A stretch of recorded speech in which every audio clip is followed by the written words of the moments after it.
Welcome back to our episode 100 recap. This is part 3. And in this final installment, we're focusing on the thing that underpins everything else we've talked about in this series. We're talking about mindset and personal development. So we've already covered the clinical side in part 1. We've explored the business and practice building side in part 2. And all of that becomes more powerful when it's rooted in the right mindset. And when I think about mindset, it makes me think of two of my favorite principles. The first is that our outcomes are a reflection of how we show up in the world, right? We don't get what we want, we get who we are. And so who we are, how we show up in the world really is, of course, the only thing we truly can control, and is a very worthwhile and vitally important place to put our effort and attention. And then the second principle is that our ability to lead others starts with our ability to lead ourselves. And so this is really about self-leadership. So whether you're a clinician, a business owner, an athlete, or someone committed to your own personal growth and committed to performing well in your life, this episode will give you valuable tools for navigating challenges, managing your nervous system. Of course, that's really important, building resilience, and becoming the kind of leader that others want to follow. For me personally, one of the best parts of this podcast has been getting to learn from people who walk the walk when it comes to growth, including the 5 people who are featured in their clips on this episode here today. So I'm really excited for this one because I think the insights that you'll hear today, well, they definitely have influenced the way that I think, how I lead, how I take care of my own mind and body.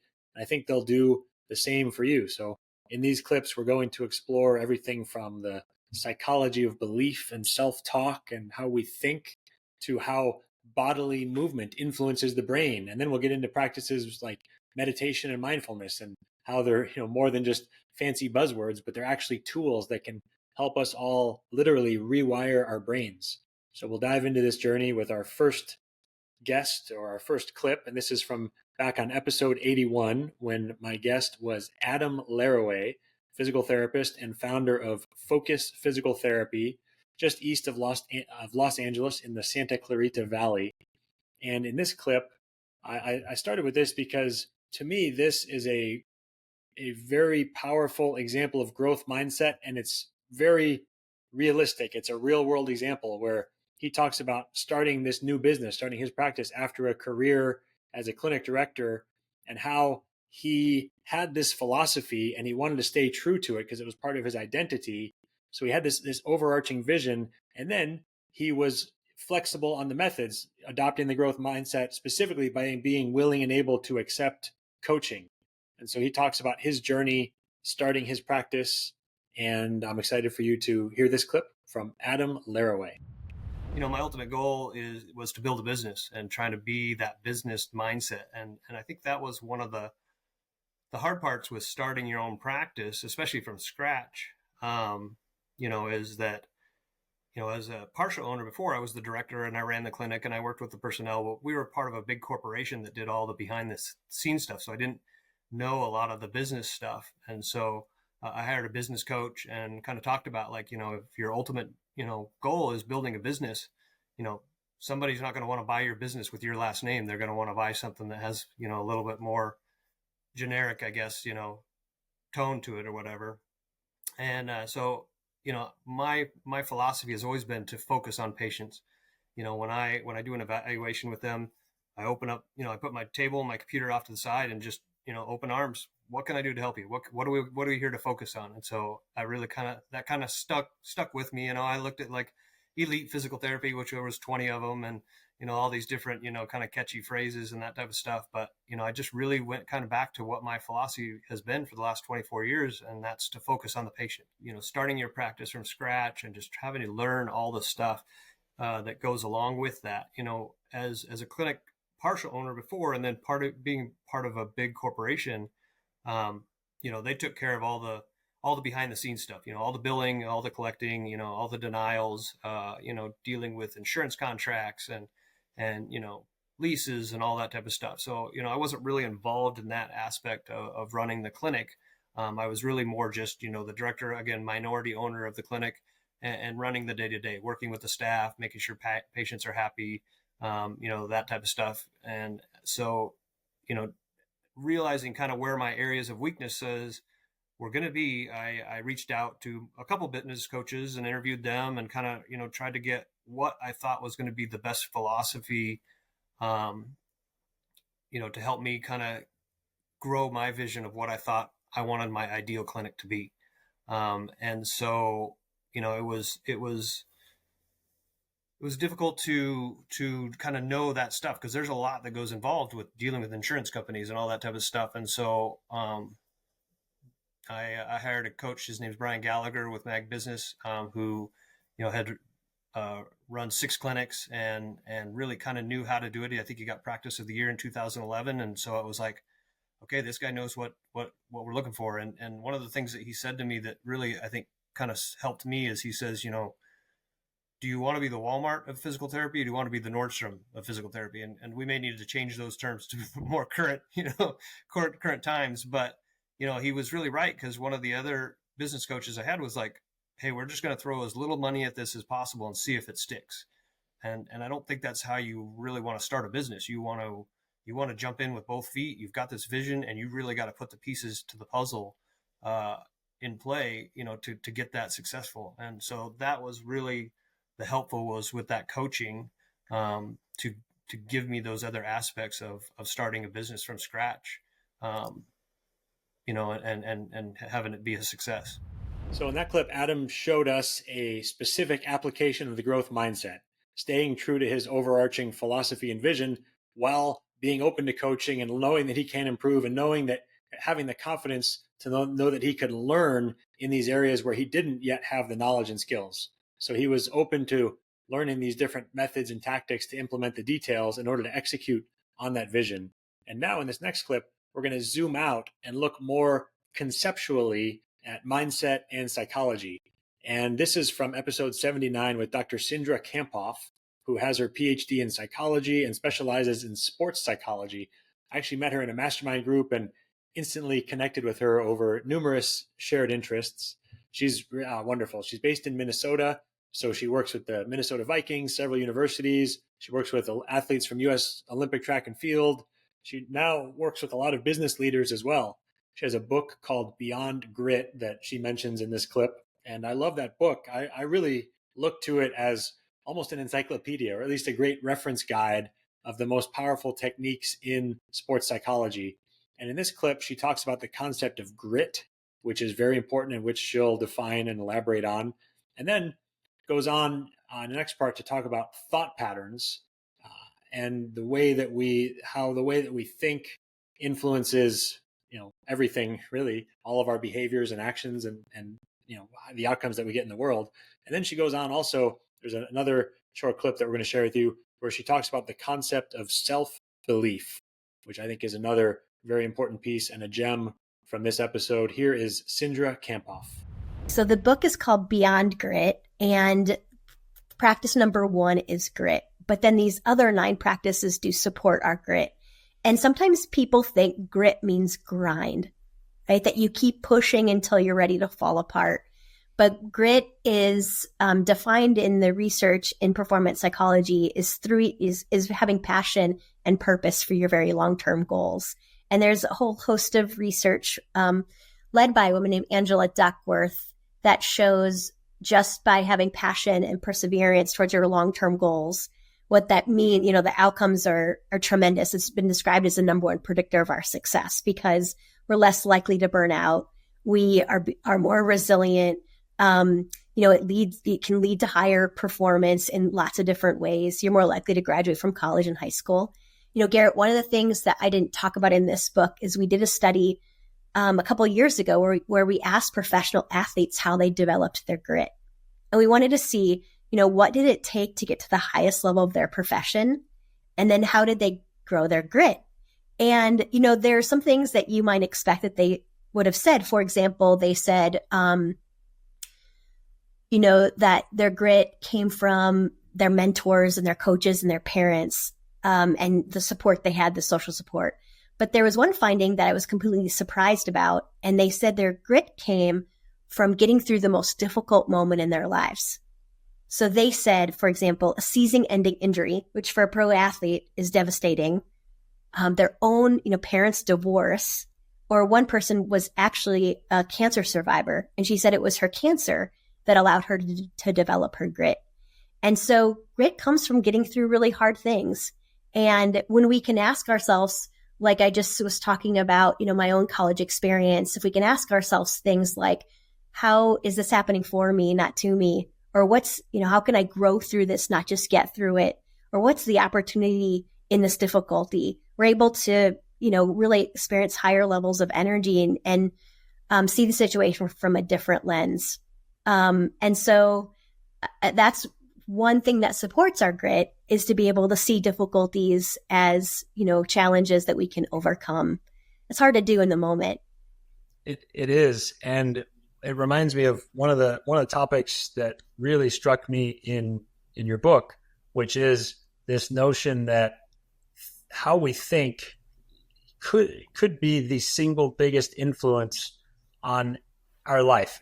Everything, that's sort of the first domino that affects everything else downstream. Or in training, we talk about the foundation. We need to be able to move all of our body through all of our joint ranges of motion pain-free. We need to be able to produce energy to fuel performance, right? We need all these things before we worry about strength, about skill training, all that stuff. And this, I think, for life is sort of the foundation of the pyramid. The analogous thing is literally how we think. And as you just mentioned, a lot of times when difficult things happen, we might be thinking that, blaming others. We might be going into patterns of thinking just reflexively that aren't necessarily helpful. So how do we actually train ourselves to think more effectively? Yes, great question. And I love what you said is it can be likely the single most important thing about living our best life and towards high performance. And I would agree with that. It's maybe the most important thing that you do, or at least one of the top, right? And so practice number 3 in Beyond Grit is called mastering your thinking. And that's all about, how are you talking to yourself? And how are you talking to yourself about the world? And one of the things I wish that I would have known when I was in college is this concept by Daniel Amen called ANTS, or automatic negative thoughts. And I think what's powerful about that concept, it's from his book called Change Your Brain, Change Your Life, is just that you and I don't choose all of the thoughts that we have, that the majority of our thoughts are just automatic. And the reason that we have a lot of automatic negative thoughts, and people ask me a lot, like, why do I have negativity? And can I completely eliminate the negativity? I don't think you can completely eliminate it, nor should you, because sometimes that negativity can keep you safe and keep you out of trouble. And, sometimes that negativity can serve us. And I would just say what's most important is that you don't believe everything that you think, because our thoughts are automatic. And, there's lots of different kinds of automatic negative thoughts. The ones that hit home for me most is like personalization, where we think things that people do have personal meaning, right? But most of the time people aren't even thinking about us. They're just thinking about themselves. We might mind read, well, he or she probably thinks I'm stupid. We can have a lot of future-based thinking, where, gosh, if I try that, that's never going to work. And blaming is the most red fire ant. That's what I call it, because then we don't take responsibility. And we do this all day long, right? And so the most important thing is to be aware of your automatic negative thoughts. And then you get to decide, are you going to believe them? And you can likely choose a different thought. Your belief in yourself and this belief that you're enough is really about your self-worth. And your self-worth is what underlines your confidence and, your performance. And so just believing, hey, I am enough just the way I am, is really important to building your own confidence. And we all need things that we're pushing towards. And I would say your goal should just be slightly out of your comfort zone. And just a little, maybe my goals every year, Garrett, I don't reach them, because they're stretching me, and it's okay. I'm not a failure because I don't reach them, but I think about who can I become as I'm trying to reach that goal. And that's what we should be more invested in, is like, okay, if you want a different house, or, more opportunities for your kids, who can you become? while reaching that goal.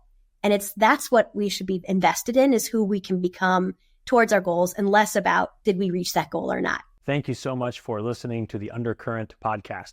If you're interested in learning more about how NeuFit and the Newbie can impact your life, please visit our website at www.new.fit, that's neu.fit, so you can learn more about how it might integrate into your professional practice, how you can use it as a patient, and you can also connect with our team there.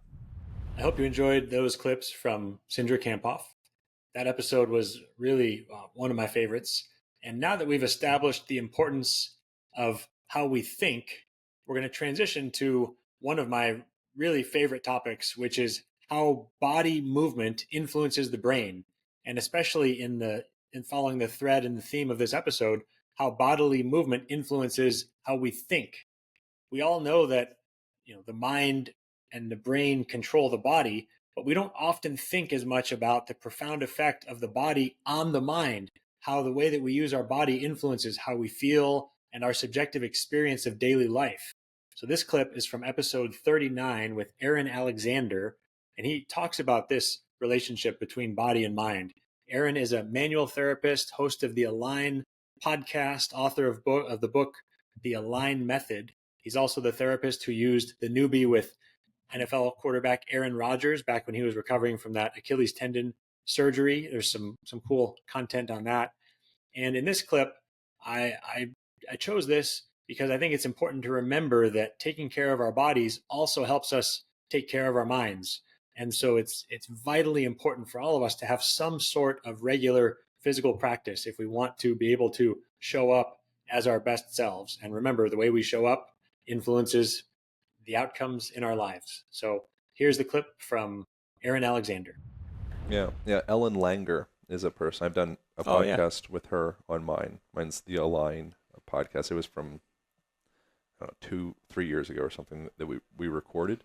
She wrote a book called Counterclockwise, and she brought the older people to that living environment, right? Where she's done a bunch of different ones. I was going to talk about the housemaid study, but the one that the Counterclockwise book was named after was bringing a bunch of 80-something-year-old people into this. There's like a hotel or some conference space, and she posted them up there, and she turned the place into essentially as though it would be from 20 years ago. So she had the football game playing from 20 years, and the president was talking on the TV from 20 years ago, and the newspapers, and the style of the room and everything.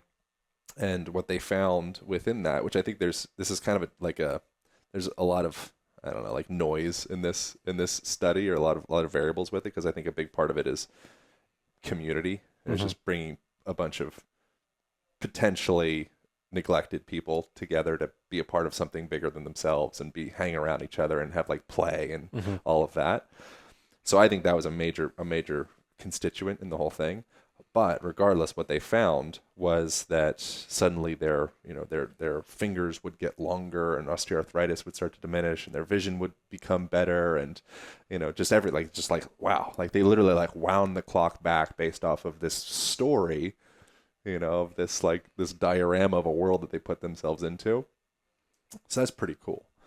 And then you were going to mention her other study. So the other one within that was the I think they call it the housemaid study. And within that, it was, they had a couple different groups of maids, and the one group, they just let them keep on mating, vacuuming and sweeping and walking up and downstairs. And then the other group, she suggested to them, I believe they showed them a movie or something, suggested to them that what they're doing is this is fitness. You guys are athletes. You're doing all these steps every day. You're hinging. You're an athlete. You're working out all day long.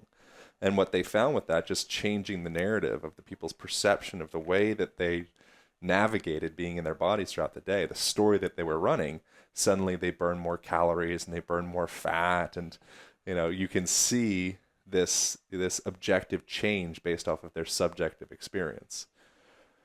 And then where all this stuff comes interesting and comes into kind of like the reason I wrote the Align Method book, and just the things I'm interested in general, is that bridge between the mind and the body, in that relationship. And it's pretty fascinating how, William James, a psychologist, he talked about how, he was one of like the pioneering thought leaders in the conversation of the bottom up conversation, like how your physical expressions and physical body augments and changes and, produces or perhaps is the source of the way that we think and the way that we feel. And then you could also just as easily go top down and say, well, the way that you think and feel informs the way that you hold your shoulder carriage or your whatever. If you feel defensive and afraid, then you're going to maybe curl up. You're going to go into that more this combative defensive posture. But he would suggest that it's actually the posture itself that induces the sensation. And I think it's a really interesting thing just to kind of stew on in general for yourself of like, okay, am I moving myself into the way that I feel, or am I feeling myself into the way that I move? And I think ultimately it doesn't really matter. It's like the chicken or the egg question. All that matters is, we have a chicken and we have some eggs.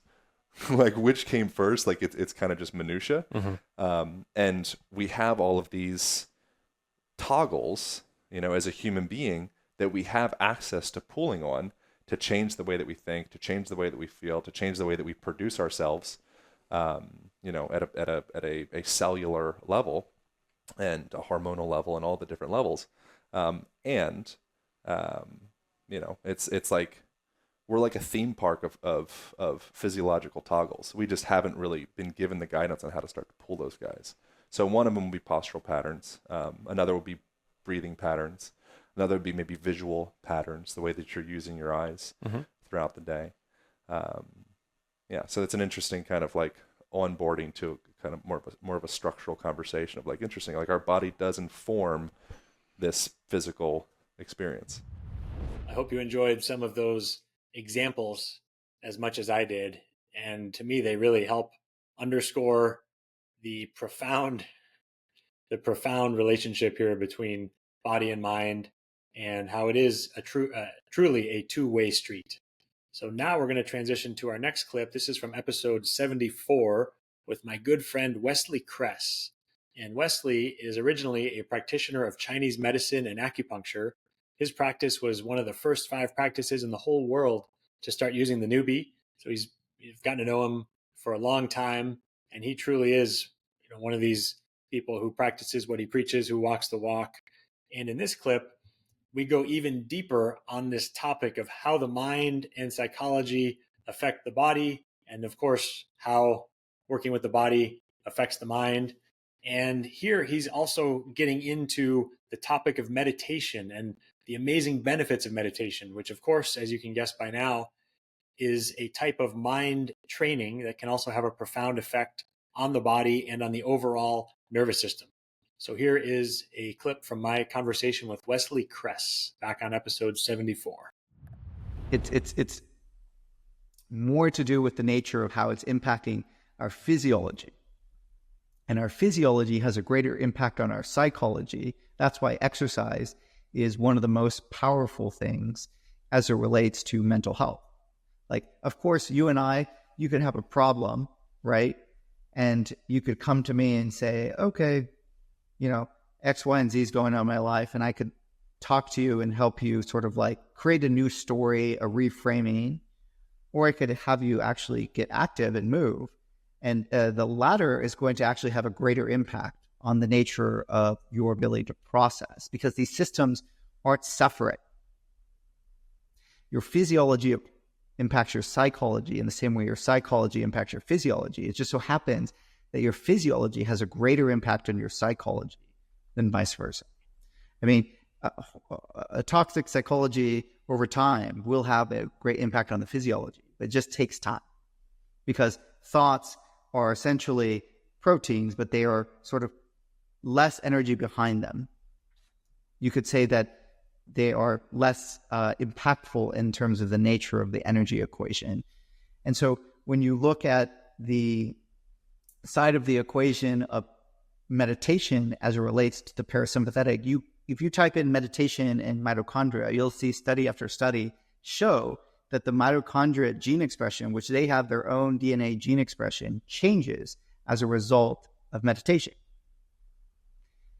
And the ability for you to teach the nervous system to actually feel like it's safe in stillness is a big part of the nature of doing meditation.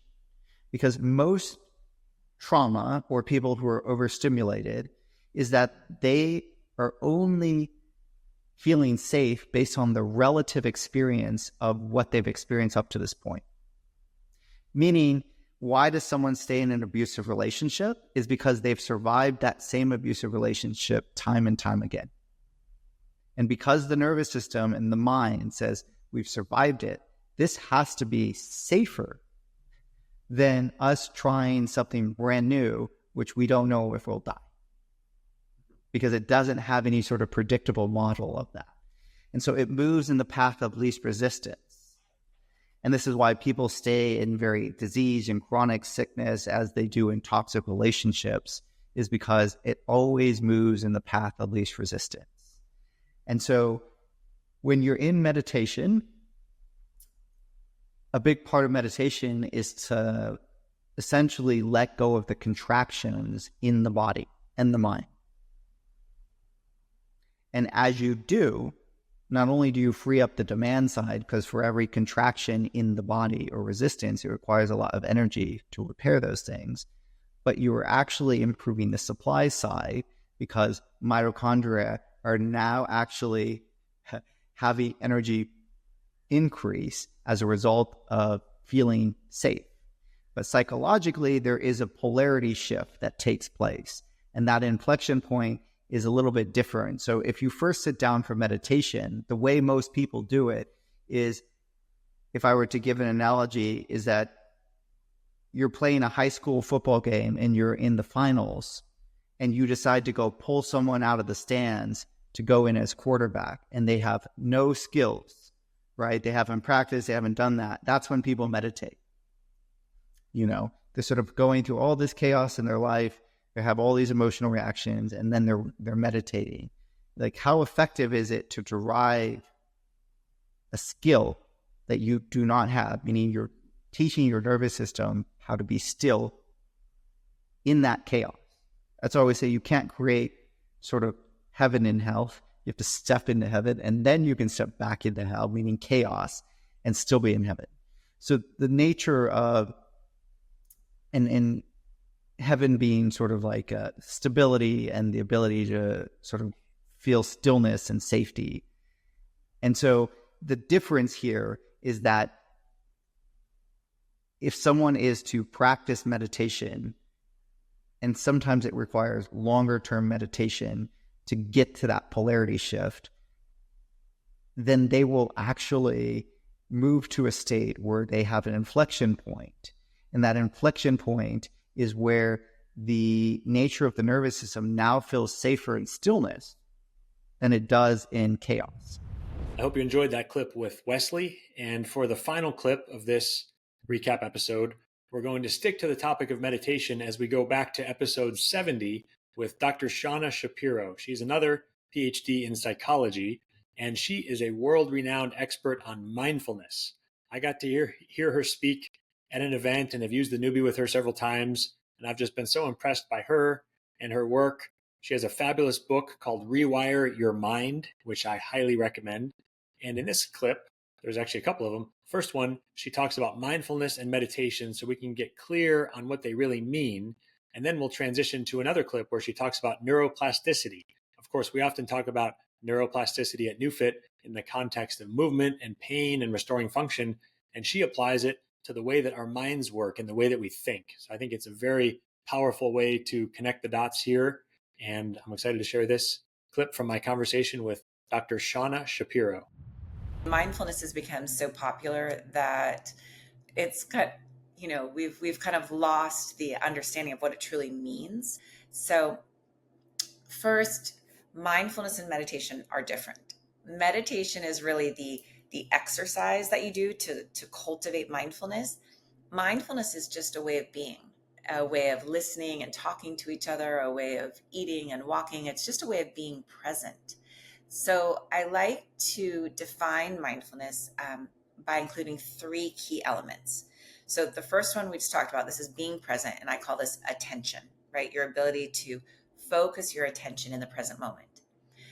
But it's also about why you're paying attention. And this is your intention. So what's important? Because we can focus our attention on a million different things. So why am I focusing my attention here? This is my kind of goals, my aspirations, what's important to me. And then your attitude is how you pay attention. And this is with this quality of kindness, of curiosity, of compassion. So mindfulness then is intentionally paying attention with kindness and curiosity. That's why there is such a beautiful confluence between the work that you and I both do. And I think the way that I see kind of neuroplasticity is, it's different than how most people see it, because I think most people think of neuroplasticity and they're like, oh, it's such a great thing. And it is such a great thing when it's positive neuroplasticity, but there's also negative neuroplasticity. And neuroplasticity in and of itself is just the fact that our brain and nervous system continue to be shaped by our experiences, by our thoughts, our emotions, our behaviors, our practices. And what mindfulness does is puts us back in choice. It allows us to choose intentionally, right? To choose what's important, where we want to focus our attention. And through that, we can begin to carve out new pathways. And so I like to think of it as we have these superhighways of habit, right? And for me, often my superhighways are impatience or self-judgment. And the more I practice those, the more they become strengthened. And that's why they're superhighways. They're very fast and very well groomed. What mindfulness allows me to do is start to choose other pathways I want to cultivate. For example, patience or self-compassion. And I call these country roads because they're not as fast as the superhighways. We haven't practiced them as much. But every time we choose to go down that pathway, we're literally pruning our old negative habitual patterns and growing this new path. The whole premise of neuroplasticity is what you practice grows stronger. What this means is you actually have to put in the time.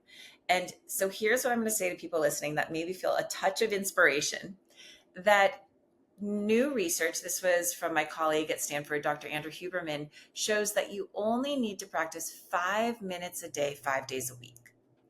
This is really doable. 5 minutes a day, 5 days a week.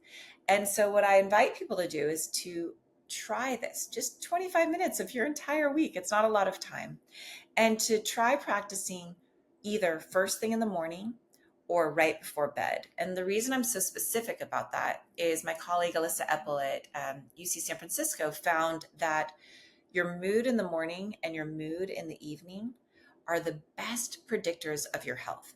That your mood in the morning and evening actually predict the length of your telomeres, the little caps at the end of our DNA that predict how long we're going to live, and the health of our mitochondria, which is the body's battery.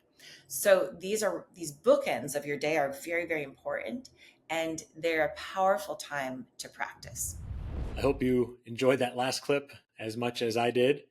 And you can tell by the way that I've talked about and included examples of different people talking about meditation, you can tell how valuable I find it. And I hope that these clips here have inspired you either to begin a meditation practice of your own, or if you're already doing it, inspire you to continue it. I really have found a lot of benefit from doing it in many ways. Probably warrants a couple more conversations, perhaps a few more episodes. But as we close out this one and this whole 3-part celebration of our first 100 episodes, I really want to say thank you to each and every one of you listening to this. If you've been on the journey with me from the beginning or just now tuning in, I'm so grateful for you, for your time, your attention, and your commitment to growth. Today's episode reminds us that mindset isn't just a fluffy or a soft skill, I think it's really the foundation, the way that we think, the way that we talk to ourselves, the way that we manage stress, our ability to lead with intention. All of this shapes how we show up in the clinic, in business, and in life. So if there's one thing that you take away from this entire 100-episode series, I hope it's that you believe and you understand that you can transform your practice, your body, and your life, and that it all starts with how you think. It starts with how you lead yourself. So again, thank you for tuning in. Please let me know what resonated with you, either in the comments on YouTube or a DM on Instagram. Would appreciate if you leave an honest review or share the episode with someone who you think would benefit from hearing it. And as always, thank you for being a part of this journey. Thank you for being part of NeuFit Nation. And now here we go on to the next 100 episodes.